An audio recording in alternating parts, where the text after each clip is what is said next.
పేదలకు 3 పూటల అన్నం పెట్టి ఆదుకునే అన్న క్యాంటీన్లను వచ్చే నెలలో పునః ప్రారంభించనున్నారు. స్వాతంత్ర దినోత్సవం నాడు క్యాంటీన్లను ఓపెన్ చేసే విషయాన్ని ఏపీ సర్కార్ పరిశీలిస్తోంది.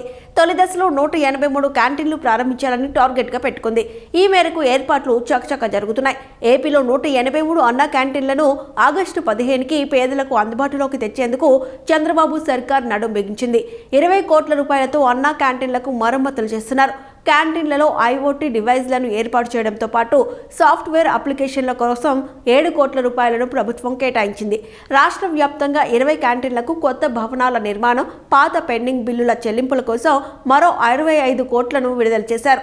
అన్న క్యాంటీన్ల పునఃప్రారంభం కోసం కార్మికులు, రిక్షావాలాలు, ఆటో డ్రైవర్లు, ఆసుపత్రుల వద్ద పేషెంట్లు, బస్టాండ్ల వద్ద ప్రయాణికులు ఇలా అనేక మంది ఎదురు చూస్తున్నారు. పూట గడవక చాలని తిండి తిని జీవనం సాగిస్తున్నామని పేదలు ఆవేదన వ్యక్తం చేస్తున్నారు. గుళ్ళు గోపురాల్లో బయట ఏర్పాటు చేసే నిత్యాన్నదానాలు వంటి కార్యక్రమాల్లో పాల్గొని కడుపు నింపుకుంటున్నామన్నారు. అన్న క్యాంటీన్ల ఓపెనింగ్ కోసం ఎదురు చూస్తున్నామంటున్నారు నిరుపేదలు. 5 రూపాయలకే కడుపు నిండా 3 పూటల టిఫిన్ భోజనం పెట్టే అన్న క్యాంటీన్ల ఓపెనింగ్ కోసం పేదలు కళ్ళు కాయలు కాచేలా ఎదురు చూస్తున్నారు.